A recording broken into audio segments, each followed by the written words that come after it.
Welcome to Small Arm Solutions. Today we're looking at the Repr Mark II. Now, I go back with the Repr very, very long time, going back to 2010, which is the first time that I reviewed one for Small Arms Review. And then not too long ago, I did one on the Repr for Small Arm Solutions. The rifle I had there was their precision, their 20-inch barrel, their long range, and I wanted to look at it again because they had some modifications and they made some new ones. They've also got a shorter barrel version, so we want to take a look at the Repr Mark II. Now, Repr, Rapid Engagement Precision Rifle. This is a precision rifle, and there's something very unique about this rifle, the fact that its accuracy that it puts out, very unusual for a rifle of this sort. This is a consistent sub-MOA rifle, even with the 16-inch barrel at 100 yards. It's very, very impressive. Now, this came out of their Sabre program, which was a semi-assaultier battle rifle, which was very similar to any standard AR-10. But they wanted it to do better. They basically went from the Sabre to the Repr Mark II, which is the most current version that they have. And again, this is the latest revision. Now, again, going back with it, it was always a sub-MOA rifle, but expensive. The MSRP on this rifle is $4,216. So this is not your average plinking rifle. This is a very precision, a very well-made rifle that has incredible accuracy, especially using the right ammunition. So let's take a look at it. Well, let's start out with this barrel. Now, I have this one suppressed. We used the GSL suppressor on it. You can see we have the muzzle device. This is a flash suppressor mounting system for the GSL sound suppressor. Now, the barrel, manufactured at Lwrci, spiral fluted barrel. This is a 60-inch cold hammer forged barrel, 1 10-inch twist, 6 rate. And Lwrci is very big on black nitride. For a precision rifle, it's certainly a benefit over having chrome plating. Chrome plating does affect accuracy in many occasions. Now, you can get very lucky and have a very good chroming process that doesn't give you any problems, and you can still maintain that sub-MOA. I have loose machine rifle tools that do that. But normally for precision rifles, you have stainless steel barrels. By having this one here with this finish on it, you're not affecting the rifling. So that probably is a major benefit. Again, the spiraling, the fluting on it also gives you a more durable and better for heat. This version as well. This one here is particularly one is 7.62 by 51 308 Winchester. It also comes in 6.5 Creedmoor. You can also get these in carbon barrels as well, the lighter barrels. I'm not really convinced that's the way to go. I do prefer the steel barrels still. I know the precision is there with the carbon fiber barrels. It adds a significant amount to your cost with a rifle that's this expensive anyways. I don't know, unless you're a sniper who has to be carrying it all day, if it would be that much of a benefit to you for the extra cost. I guess it depends on how much money that you have to spend. Now, taking a look, we have the B5 stock. Now we have fully adjustable as well. But we also have adjustable cheek weld and your length of pull. So you have that. You also have the QD mounts on the side. Upper and lower. These are forged lower receivers, upper receivers. 7075 T6 aircraft grade aluminum. Fully ambidextrous. As you can see, you have ambidextrous safety on the right. You also have a ambi bolt catch and release. So being bolt catch, meaning if I can engage it from the bottom, or I can release it. Unlike many that are out there, you have only a release capability. This has the captive and release on it. Magazine release. Again, this is a standard PMAG 25 round magazine. You have oversized trigger guard, a Geisley 2-stage trigger. Going over to the left-hand side. Now, these come in two different ways. You can have a side-mounted charging handle, or you can have the standard charging handle. You know, I've never really gotten used to the side charging handle, so I tend to prefer the standard T-handle because once it's locked back the first time, you're using the bolt catch and release. Now, on the left-hand side, you have your ambidextrous magazine release. You have your standard ping pong paddle that you have on the side here, your safety. This is a Lwrci proprietary pistol grip, also a little compartment in the bottom for it. Now the handguard, this is a 2-piece receiver, but the barrel is fully free-floated. Now we're taking a little bit of a look at the gas system here. And the gas system is accessible by these 2 pusher screws.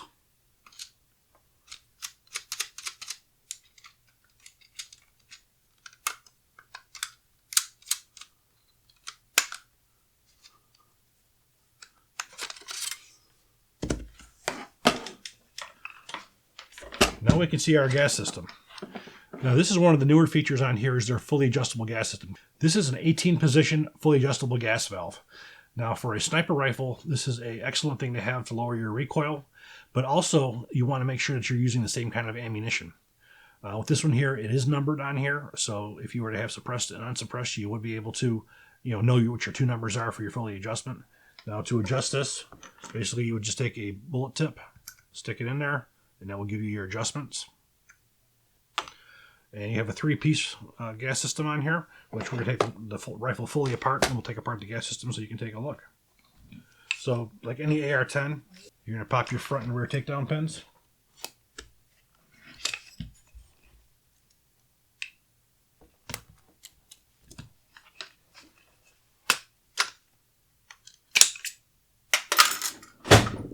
Pop both the upper and lower receiver, and pull your bolt carrier back. You have a bolt carrier, and you have your charging handle. So now we're going to take a close look at this gas system. So for removal of this gas system, it's very, very simple. You have your piston and you have your operating rod. So you pull back, release, operating rod, and there's your piston. Now, taking a look at the piston system on here, which is what one of the patents are, is referred to as the self-cleaning piston. Basically, where you have the radials that are cut on here. So as the piston is going back and forth, it's scraping the top of there.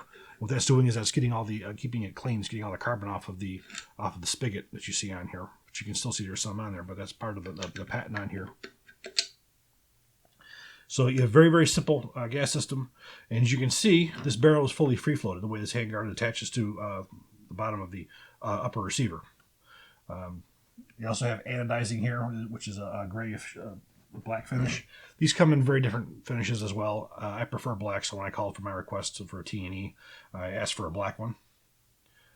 So reassembly, drop in like so. And then just push that right in, and there you go. Put your handguard back on. Now the backup sights on here are also proprietary to Lwrci. They refer to them as their skirmish sights. So you have folding back up and rear sight.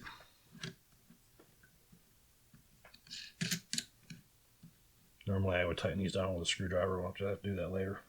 The system that you have on here for as far as the rail is concerned, this is proprietary to Lwrci. It is not M-LOK. It's their own, where you're putting on you have the screws that set into place. They view this as a little bit more durable.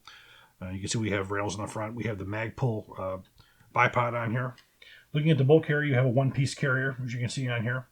This is the Tombstone, very durable bolt. This is also manufactured by Lwrci. They prefer a nickel boron type coating. Very simple disassembly. Firing pin, retaining pin.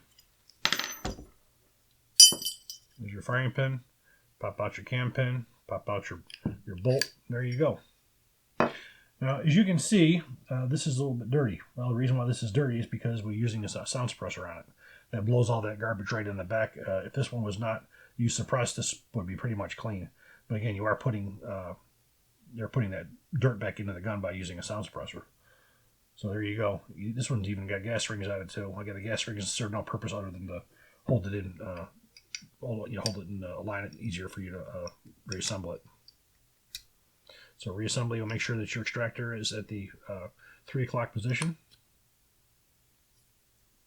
Drop your cam pin in with the holes facing inward.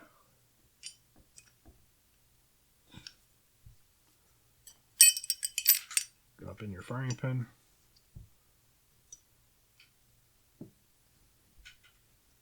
Retaining pin. There you have it. Again, the guy's the trigger in here, the SSA, 2-stage trigger, which fits this perfectly. You can see your AB bolt release here. You can see how that works there. Basically, it just is a link here that works it so you can work it back and forth. I have to say, I prefer using the right side over the left, because if you look at the left side, it's very difficult to get your fingers in there to actuate that. So it's much easier to use the right side to actuate. So that certainly is a good performance. So we also have a mil-spec receiver extension, which means we use the smaller buffer. Now, due to the fact that you're using a fully adjustable gas system, it eliminates the need to have a really heavy buffer. You can dial that gas down so much that it's not necessary to have the H3 buffer, which is probably why this is like it is. This also uses a flat recoil spring. Now, the flat recoil spring is very similar like that in a Glock, where you have much more bearing surface, so you have much stronger recoil spring. And it's extremely heavy as well. So reassembly, charging handle, bolt.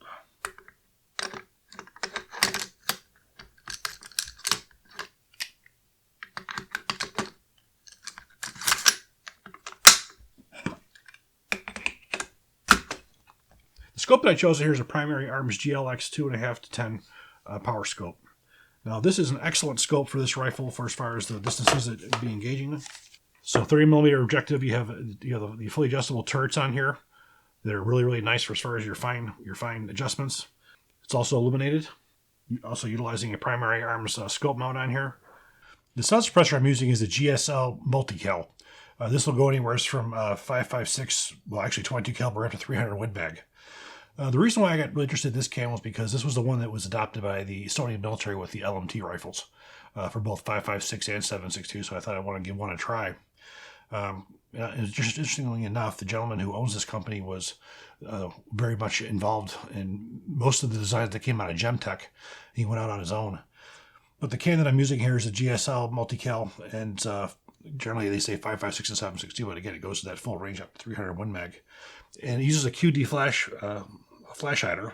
So you got a flash hider, then you have the QD mount that goes on here, which as we can see.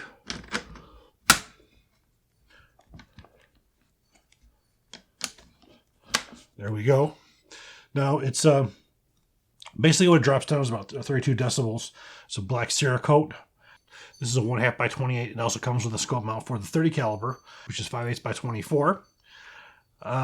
Now, on some of these rifles, this requires adjustable gas system. For the rifles that I've messed around with this on so far, this one here and also the Diamondback, both of them have required fully adjustments to the gas systems. However, the 5.56 rifles I've used so far, there's no problem with it whatsoever. But this has proven to be an excellent sound suppressor. So what we're going to do is take this to the range. We're going to see how it shoots.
We have the Repr here with a fully adjustable gas system. What we're going to do now is we're going to adjust the gas system so it's gassed properly.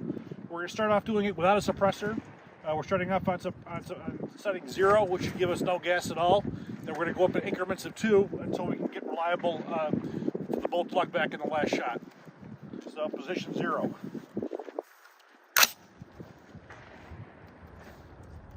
Okay, so we see the bolt didn't move at all, just as we expected. So we're going to go up to, well, we're going to go up to position 4 right now. So we'll start at position 4.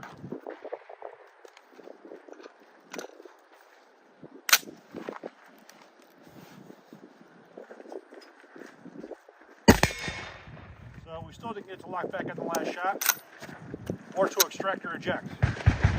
So we're going to go open quite a bit more. We're going to go up to position 8.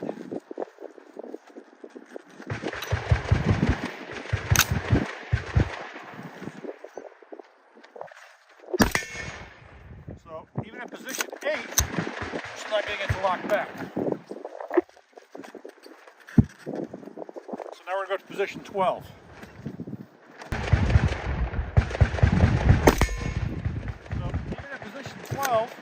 We still haven't gotten to lock back. So we're going to go to position 14.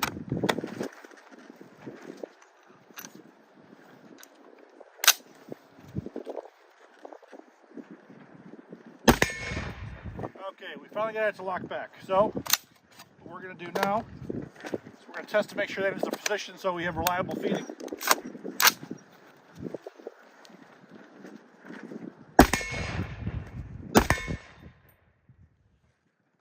So we had a failure to feed. So we're going to take that up. 16.